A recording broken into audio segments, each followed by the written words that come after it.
네, 오늘 성찬을 준비하면서 성찬에 참여하기 위해 영적으로 준비하실 수 있도록 고린도전서 11장 23절부터 32절 말씀을 준비했습니다. 성찬은 예수님께서 신약교회에 직접 제정하신 성례이지요. 성례란 예수님께서 교회에게 행하라고 주신 규례입니다. 신약에는 성례가 딱 두 가지밖에 없습니다. 바로 세례와 성찬입니다. 근데 구약의 성례들은 몇 개가 있었냐? 많이 있었습니다. 구약의 규례들은 절기들도 있었죠. 이러한 절기를 꼭 지켜야 되는 것. 제사들도 여러 가지 있었습니다. 이스라엘의 시민법들도 규례이고 또 음식법들도 다 규례라고 볼 수 있습니다. 구약의 규례는 결국은 예수님의 그림자였고 신약에서는 예수님이 실제적으로 나타나셔서 그 규례의 의미가 확실하게 드러났고 오늘 우리는 그 말씀을 통하여서 그것이 무엇이 의미하는지 더 정확하게 알 수 있습니다. 또 성령님께서 우리 안에 계셔서 그 말씀을 깨우치게 하시는 그러한 일도 하시게 됩니다. 그래서 구약이든 신약이든 이 규례라는 것은 하나님께서 하나님의 백성에게 주셨던 그러한 모든 것들은 결국은 목적은 하나입니다. 목적은 하나님의 구원자를 통하여 하나님의 백성이 구원받는다는 것을 그 규례를 통하여서 믿는 것입니다. 확인하는 것입니다. 하나님의 구원자라는 것은 결국은 하나님의 아들, 하나님이 정하신 죄가 없는 사람, 하나님의 어린 양, 흠없는 어린 양을 통하여서 하나님의 백성들을 하나님이 구원하시겠다라는 것입니다. 그것을 믿는 사람들이 하나님이 주신 규례를 통하여서 자신의 죄와 죄책을 털어버리는 것입니다. 씻게 되는 것입니다. 그것이 바로 규례의 목적입니다. 그런데 구약에 많았던 그런 규례들이 이제 신약에는 많이 있을 필요가 없게 되었습니다. 왜냐하면 신약에서는 더 확실한 말씀이 있기 때문입니다. 그 규례들이 무엇인지 확실한 말씀으로 풀어서 설명해 주셨기 때문에 그런 많은 상징이 필요 없는 것입니다. 말씀이 우리에게 주어졌다는 것은 예수님이 실제로 이 땅에 오셔서 그때 예수님을 실제로 본 사람들이 말씀으로 우리에게 준 것이기 때문에 예수님 그 자체라고 볼 수 있습니다. 그래서 우리는 이제 예수님이 있고 예수님의 말씀이 있기 때문에 구약의 많은 규례들은 없어지고 상징적으로 두 가지 성례, 세례와 성찬만 남게 된 것입니다. 세례란 무엇입니까? 예수님 안에서 구원의 소망을 받게 된 사람들이 그것을 공개적으로 시인하면서 시작이 되는 것이 세례입니다. 그러면 성찬은 무엇입니까? 구원의 소망을 예수님 안에서 가진 사람들이 그것을 확인하기 위해서 다시 참여하는 것이 성찬입니다. 세례가 시작이라면 성찬은 계속적으로 확인하는 것이 되는 것입니다. 이 두 가지 성례로 충분하기 때문에 예수님께서 이 두 가지 성례만 신약교회에 주셨습니다. 웨스터민스터 신앙고백서를 저희가 성경 공부 때 배우는데 그것을 작성한 사람들이 요리문답을 두 가지를 만들었습니다. 소요리문답, 대요리문답 이렇게 두 가지를 만들었는데 대요리문답 171번에 보시면은 제가 주보 뒷면에 써놨습니다. 성찬의 성례를 받고자 하는 사람은 성찬에 참여하기 전에 어떠한 준비를 해야 하는가 라고 질문을 하고 그 답이 써 있습니다. 한번 보시기 바랍니다. 주보 뒷면에.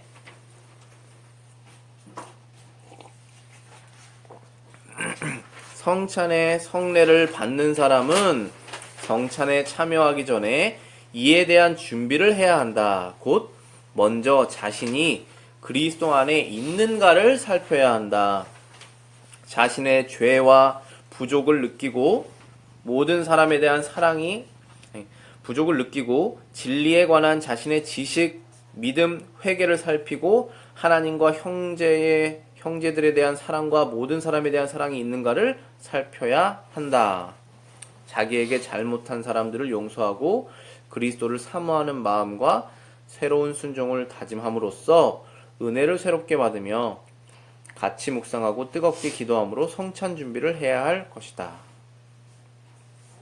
이제 잠시 후에 우리가 성찬을 하게 될 것인데요.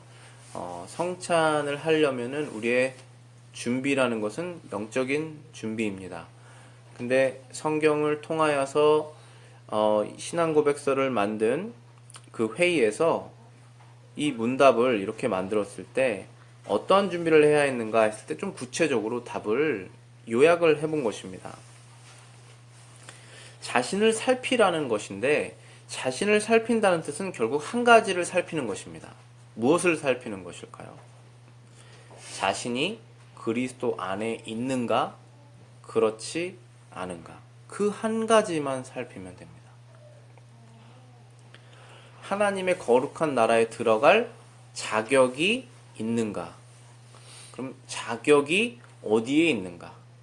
내가 무슨 근거로 그 자격이 있다라고 확신하는가? 라는 것입니다. 하나님을 만났을 때 우리가 하나님의 나라에 들어가게 하시는 그 입장과 쫓겨나서 영원한 멸망에 떨어지는 그 두 갈림길에서 우리가 하나님의 나라에 들어가게 되는 그 근거가 무엇이냐라는 것입니다. 각자의 근거가 다 다르겠죠. 이 정도면 착한 사람이 아니겠냐라고 말하는 것이 세상의 그러한 생각일 것입니다. 그러나 우리는 오늘 확인하는 것은 우리가 그리스도 안에 있는가, 그리스도 밖에 있는가를 확인하는 것입니다. 그러면서 이 문답 171번에 우리가 그리스도 안에 있는가를 확인하는 것에서 몇 가지 요소들을 나열한 것이 있습니다. 첫 번째는 지식과, 두 번째는 믿음, 세 번째는 회개, 네 번째는 사랑. 이 네 가지를 확인하라. 네 가지가 있는가를 살펴라 라고 말씀하셨습니다. 그리고 마지막에는 그러한 다짐과 기도를 하라고 말씀하셨습니다. 요약을 해봤습니다. 그럼 우리가 오늘 말씀을 이 순서대로 한번 나가보겠습니다. 먼저 우리가 확인해야 될 것은 지식이라고 했습니다. 지식이라는 것은 아는 내용입니다. 무엇을 알아야 됩니까? 예수님 안에 구원이 있다라는 것을 아는 것입니다. 구원이 어디 있냐? 예수님 안에 있다라는 것을 아는 것이, 그 지식이 우리 안에 있느냐 아니면 없느냐, 그것을 살펴라. 언제 살핍니까? 성찬을 하기 전에 살펴라 하신 것입니다. 늘 말씀드리지만 구약은 그림자고 신약은 실체입니다. 구약의 많은 외적인 제도들이나 의식들은 많이 있었는데 그것은 결국은 예수님 안에 있는 어떤 의미를 가르쳐 주신 것입니다. 예를 들면은 할례는 어떻습니까? 세례와 같은 의미로 하나님의 교회에 들어올 때 하는 사인, 그러한 징표입니다. 유월절은 어떻습니까? 애굽에서 이스라엘 백성들이 탈출을 할 때 왜 유월절 양을 죽여서 그 장자들을 살렸습니까? 왜 그것을 먹고 하나님의 백성이 되는 하나님의 백성으로서 구원을 받았습니까? 다 예수님의 피와 예수님의 살을 상징하는 것입니다. 광야 교회에서 행해졌던 그 레위인들을 통한 제사장, 그 제사장의 제도, 제사장이 그 다른 지파와 어떠한 거룩함의 차이가 있었습니까? 다 똑같았습니다. 그런데 구별하셔서 하나님께서 정하신 것입니다. 이러한 모든 것들이 결국은 예수님, 하나님께서 구별하셔서 정하신 예수님 안에서 예수님을 통하여 우리가 구원을 받을 수 있다라는 것입니다. 구약의 모든 그 규례들에 가르치는 내용은 결국 하나입니다. 예수님 안에 구원이 있다. 우리는 죄인이기 때문에 심지어 우리가 죽어서 우리의 생명을 하나님께 드린다고 해도 하나님은 우리의 생명을 받으시지 않을 것입니다. 왜냐하면 하나님은 흠이 없는 어린 양만 받으신다고 하셨기 때문에 우리의 생명이 비록 우리에게는 가장 소중한 것이지만 하나님 앞에서는 그 희생 제물의 가치가 없다라는 것입니다. 그래서 우리가 죽을 정도로 헌신을 하고 죽을 정도로 하나님께 우리 자신을 드리더라도 우리가 지은 죄는 사라지지 않는다 라는 것을 우리가 인식을 해야 됩니다. 하나님께서는 거룩한 분이시기 때문에 거룩한 제물만 받으십니다. 그 거룩한 제물은 결국은 죄가 없는 예수님을 말씀하신 것입니다. 그래서 우리는 예수님을 믿습니다. 예수님이 거룩한 제물이 되셨기 때문입니다. 히브리서 9장 18절부터 22절 말씀 보시겠습니다. 이러므로 첫 언약도 피 없이 세운 것이 아니니 모세가 율법대로 모든 계명을 온 백성에게 말한 후에 송아지와 염소의 피 및 물과 붉은 양털과 우슬초를 취하여 그 두루마리와 온 백성에게 뿌리며 이르되 이는 하나님이 너희에게 명하신 언약의 피라 하고 또한 이와 같이 피를 장막과 섬기는 일에 쓰는 모든 그릇에 뿌렸느니라. 율법을 따라 거의 모든 물건이 피로써 정결하게 되나니 피 흘림이 없이는 사함이 없느니라. 모세와 제사장들이 율법을 따라서 소와 염소를 죽이고 그 피를 이렇게 우슬초에 묻혀서 뿌렸습니다. 이렇게 그 피가 우리 피가 깨끗하지 않게 느껴지잖아요. 피 묻으면은 딱지 오히려 그거 깨끗하다고 생각하지 않죠. 그런데 하나님께서 정하신 방법은 그 피가 더러운 죄를 깨끗하게 한다라고 상징적으로 정하셨기 때문에 그게 깨끗해지는 것입니다. 어디다 뿌렸냐면은 다 뿌렸습니다. 모든 그릇에 뿌렸고 장막에도 뿌렸고 그들의 두루마기 옷에도 뿌렸다라고 되어 있습니다. 그 피 흘림으로써 그들이 거룩함을 얻었습니다. 결국은 이 피는 예수님께서 십자가에 단번에 흘리실 그 피를 상징하는 것입니다. 이스라엘 백성들도 이 양의, 이 염소의, 소의 피에 능력이 있다라고 아무도 믿지 않았을 것입니다. 그것은 자기들이 먹고 죽이는 그러한 양과 소입니다. 그러나 거룩하신 하나님의 위엄과 거룩하신 하나님의 명령에 따라서 그것을 경외함으로 그 상징을 행했던 것입니다. 그 믿음으로. 그들이 바랬던 것은 무엇입니까? 결국은 구원하는 그 동물을 바란 것이 아니라 구원하는 하나님을 바라봤던 것입니다. 하나님을 바라보는 믿음으로 구약에서부터 하나님의 백성들은 예배를 드렸습니다.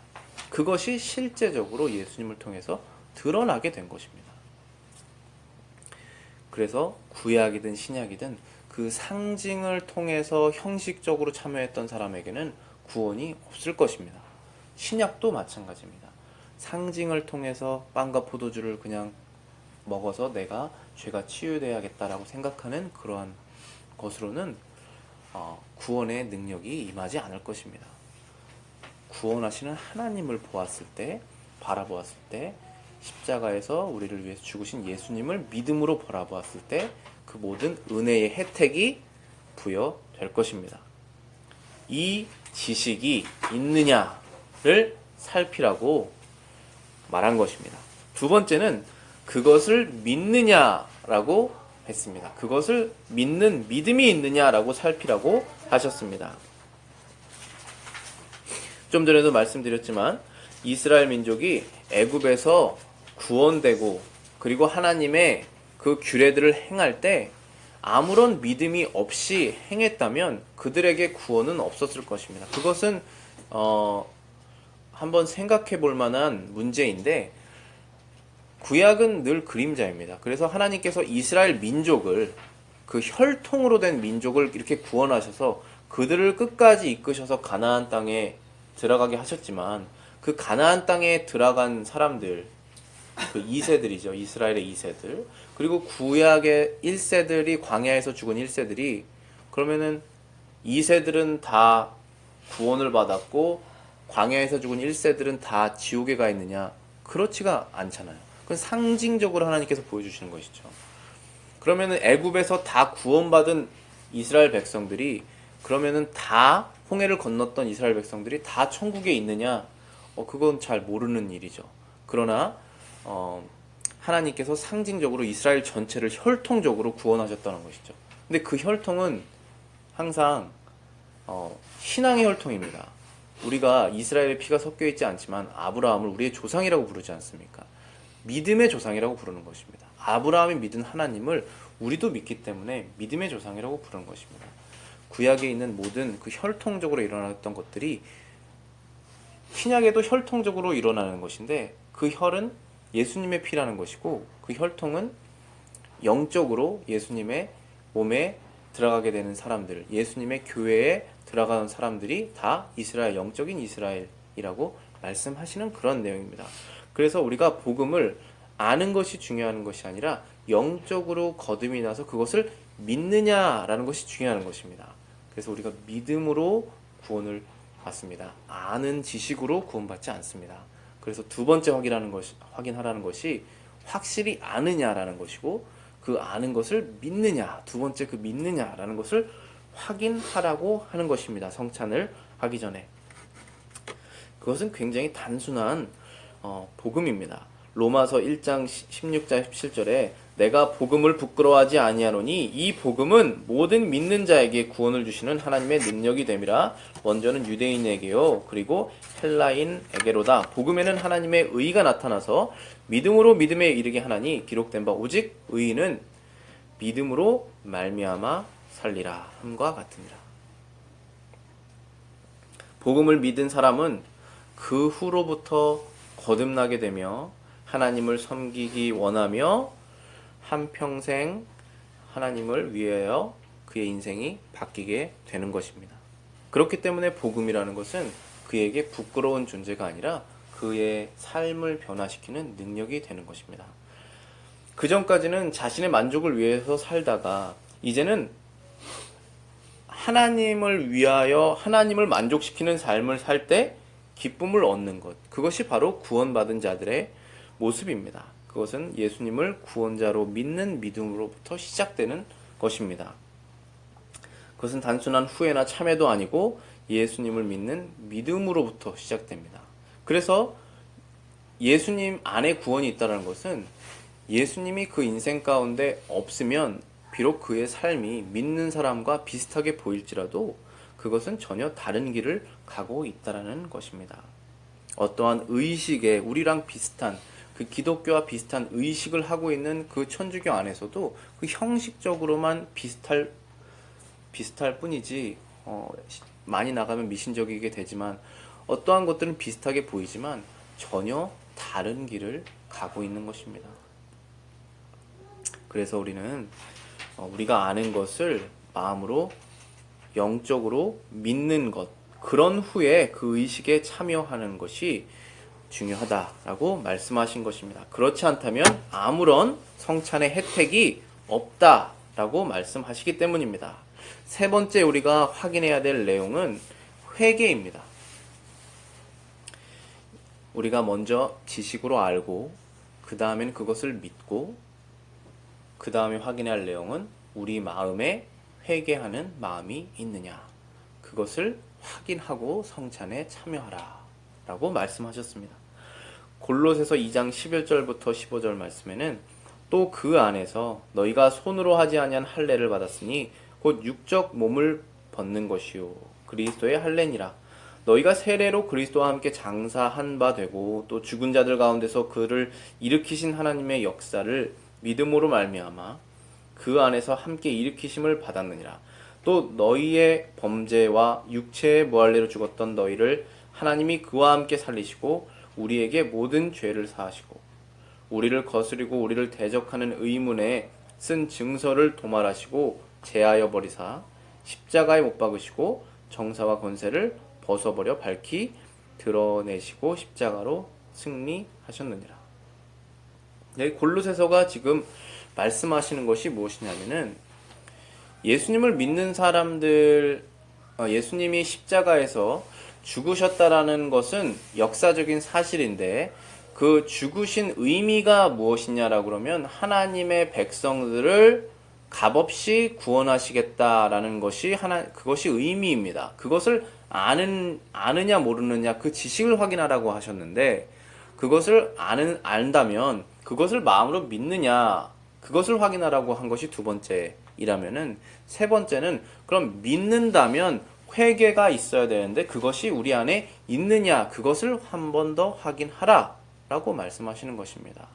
성찬에 참여하기 전에. 그럼 회개는 무엇이냐? 회개는 무엇이냐라고 하면 오늘 골로새서 2장에서 말씀하시는 것입니다. 육적인 몸을 죽이는 것이 회개라는 것입니다.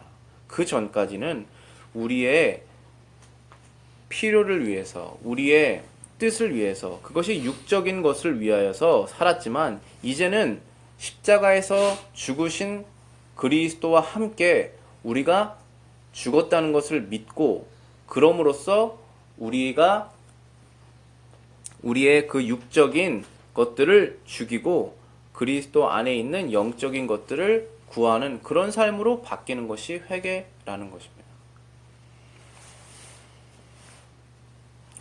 새 사람이 됐다라는 것은 옛사람을 버린다는 것입니다. 근데 옛사람을 어떻게 버릴 수 있습니까? 우리가 버릴 수 있는 능력이 없는데 믿음으로 버릴 수가 있습니다. 예수님께서 십자가에서 옛사람을, 우리의 옛사람이 예수님의 십자가에서 같이 죽었다라고 믿는 사람만 믿음으로 옛사람을 버릴 수가 있습니다.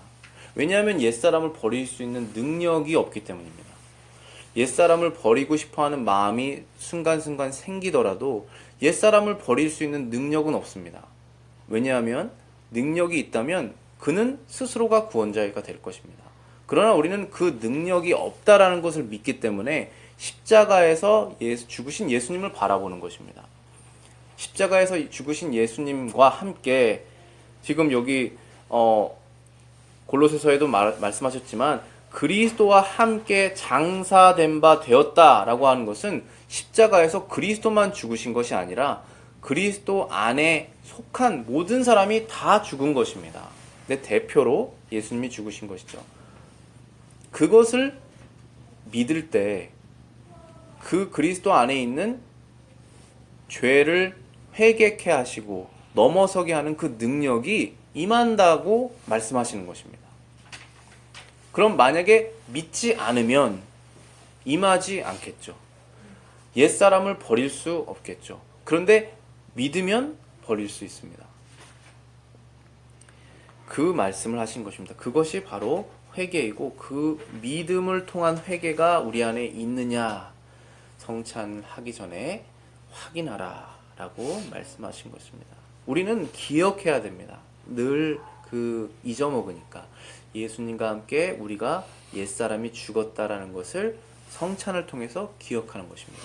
예수님의 죽으신 그날을 기억하면서 우리도 비록 그때 그 당시에 살진 않았지만 예수님과 함께 죽은 것입니다. 아담이 죄를 지었을 때 우리가 함께 죄를 지은 것처럼 우리가 함께 예수님과 함께 가는 것입니다. 그래서 우리가 어떠한 죄에 묶일 때가 있습니다. 그때 다시 기억하는 것입니다. 우리는 애굽에서 나오고 싶어도 못 나오는 그 종된 이스라엘 백성이 아니구나. 예수님께서 모든 우리의 죄의 사슬을 다 끊으셨기 때문에 나올 수 있구나 라고 믿는 것이 먼저입니다. 그런 후에 믿을 때 회개하는 마음을 주셔서 우리를 이렇게 올무에 묶는 그 죄로부터 진정으로 나오고 싶어하는 그런 회개가 일어나게 되는 것입니다. 예수님의 은혜를 기억해서 예수님의 말씀에 순종하는 것이 바로 회개입니다. 우리가 이러한 회개가 있으면 성찬에 참여해야 합니다. 그리고 회개가 있는지 확인하고 성찬에 참여해야 됩니다. 네 번째 확인하라고 한 것은 사랑에 대한 것을 확인하라고 하셨습니다. 사랑이라는 것은 다른 말로 표현하면은 연합이라고 말할 수 있습니다. 성찬은 분리입니다. 어떤 것에 분리냐면은 성찬에 참여하는 사람과 성찬에 참여할 수 없는 사람과의 분리입니다. 즉 그리스도 안에 있는 사람과 그리스도 밖에 있는 사람의 분리입니다. 즉 천국에 가는 사람과 지옥에 가는 사람의 분리입니다. 하나님의 자녀와 마귀의 자녀와의 분리입니다. 성찬은 예수님은 그렇게 분리시키십니다. 그런데 예수님이 연합시키시는 것이 있습니다. 무엇이냐면 분리돼서 빼내진 하나님의 백성들끼리 연합시키십니다. 또한 백성들과 그리스도와 연합시키십니다. 머리이신 그리스도와 몸이신 그 성도들을 연합하게 하시고 여러 가지 지체인 그 성도들 간의 연합을 주시는 것입니다. 그 연합은 사랑을 통해서 일어나게 됩니다. 근데 무슨 사랑이냐면 개인 선호도의 사랑이 아니라고 말씀드렸습니다. 그리스도 안에 있는 사랑을 통해서 그리스도와 연합되고 그리스도께서 우리를 사랑하시는 그 사랑으로 성도들 간의 연합이 되는 것입니다. 그 사랑으로 연합하지 않으면 한계가 늘 있습니다. 그런데 그리스도께서 사랑하셨기 때문에 내가 그리스도를 사랑한다 하면 한계가 없습니다. 왜냐하면 그리스도의 사랑은 한계가 없기 때문에. 그래서 그런 말씀이 로마서 8장에 나와 있는데 로마서 8장 38절 39절에 내가 확신하노니 사망이나 생명이나 천사들이나 권세자들이나 현재일이나 장래일이나 능력이나 높음이나 깊음이나 어떤 다른 피조물이라도 우리를 우리 주 그리스도 안에 있는 하나님의 사랑에서 끊을 수 없느니라. 심지어 우리 자신도 끊을 수가 없습니다. 우리 부모님이 우리를 무조건적으로 사랑하셔서 우리가 때때로 부모님께 불순종하여도 심지어는 가출을 해도 끝까지 찾으시는 것이 부모님의 사랑이라면 하나님은 얼마나 더 큰 사랑이 있으시겠습니까? 왜냐하면 하나님의 아버지는 죄 없는 아들 예수 그리스도 하나님의 아들을 사랑하시고 그 안에는 완전한 연합이 있기 때문에 끊어질 수가 없는 사랑이 있는 것입니다. 근데 그 사랑 안에 우리가 포함되게 된 것입니다. 그리스도를 믿는 믿음으로 인해서. 그래서 어떠한 것도 하나님의 사랑을 끊을 수가 없게 됩니다. 그래서 이 사랑을 우리가 믿는다면, 안 믿으면 그렇지 않습니다. 그런데 믿는다고 한다면, 그리스도 안에 있는 사랑을 믿는다고 한다면 끊어지지 않는 것입니다. 그러면 우리가 끊어지는 것처럼 느낌이 들으면 믿음이 약해진 것입니다. 다시 성찬을 통해서, 말씀을 통해서, 기도를 통해서 회복하여서 다시 그 사랑에 속해지게 됩니다. 오늘 이 성찬은 우리가 마지막에 제자들에게 예수님께서 마지막에 유월절 만찬은 너희들이 나랑 할 것이다 라고 말한 그 성찬에 마지막에 우리도 함께 참여하게 될 것인데 그 참여할 것을 미리 보여주시는 것입니다. 그래서 우리는 참여하면서 그것을 바라보게 될 것입니다. 예수님과의 연합, 예수님이 우리를 주신 그 사랑. 두 번째는 성도 간의 연합이라고 제가 말씀드렸습니다. 우리가 그리스도의 몸된 지체라고 하는 것은 각자 다 필요한 존재로서 하나님께서 부르신 것이고 그 안에 그들이 연합을 하게 되는 것은 사랑의 줄로 연합이 되는 것입니다. 서로 간의 사랑으로 연합이 되는 것인데 그것은 성도와 성도 간의 사랑으로 연합이 되지만 그것의 그 근본은 결국은 예수님의 사랑으로 연합이 되는 것입니다. 왜냐하면 모든 사람이 다 한 명의 구원자로 구원받았기 때문입니다. 고린도전서 10장 16절 17절에 우리가 축복하는 바 축복의 자는 그리스도의 피에 참여함이 아니며 우리가 떼는 떡은 그리스도의 몸에 참여함이 아니냐. 떡이 하나요 많은 우리가 한 몸이니 이는 우리가 다 한 떡에 참여함이라. 이 성찬을 통하여서 지금 보이진 않지만 영적이고 실제적인 그 연합에 참여하는 것입니다. 우린 이미 참여해 있죠. 그런데 아직 우리는 육체 가운데 살고 있고 이 세상이 새하늘과 새 땅이 아직 돼 있지 않기 때문에 실제적이고 영적이지만 그것이 확실하게 안 느껴지는 그러한 상태에 있다라고 볼 수 있습니다. 그런데 우리는 성찬을 통해서 실제적이고 영적인 이 요소들을 우리가 잡고 먹고 마시면서 이제 물질적으로 느끼지 않습니까? 그것이. 근데 그것이 영적인 실체를 우리의 연약한 우리를 통해서 연약한 우리이기 때문에 육체적인 물질로 알려주시는 것 뿐입니다. 그래서 우리는 그것에 참여하면서 무엇을 다시 상기하는 것이냐 하면 천국의 모든 지금 죽은 성도들과 연합이 돼 있다. 그들도 예수님의 몸에 있으니까. 그리고 지금 우리가 여기서 이 조그만 그룹에서 참여할 때 예수님이 저분을 위해서 죽으셨구나. 예수님이 저분을 위해서 죽으셨구나. 예수님이 우리를 위해서 죽으셨구나 하는 걸 확인하면서 우리가 그리스도 안에서 연합을 하게 되는 것이죠. 그것을 상징적으로 보여주신 겁니다. 실제적으로. 그래서 오늘 결론으로 우리가 성찬에 참여할 때 확인해야 될 것이 네 가지라고 이렇게 요약이 돼 있었습니다. 첫 번째는 예수님 안에 있는 구원이 있다는 지식이고 그것을 믿는 믿음이며, 세 번째는 그 확실한 믿음으로 생기는 회개이고 그 회개의 결과로서 우리가 그리스도를 사랑하고 성도 간의 사랑이 있느냐, 그것을 확인하고 성찬에 참여하라 라는 것입니다. 물론 완벽하진 않지만 그것이 영적으로 마음속에 있는 분들, 하나님께서 선택하시고 구원하신 분들입니다. 그러면 우리가 그 예수님에 대한 그 의존하는 마음으로 성찬에 참여하게 되는 것입니다. 그 은혜를 받고자 하는 마음으로 참여하게 되는 것입니다. 말씀 마치고 우리 좀 이제 성찬 하겠습니다. 기도하시겠습니다. 하나님 아버지, 감사합니다.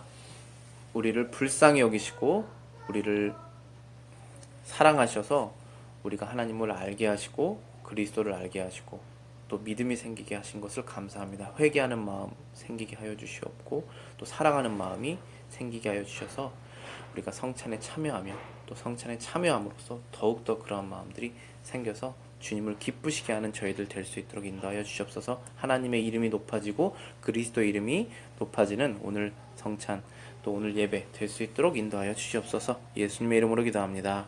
아멘.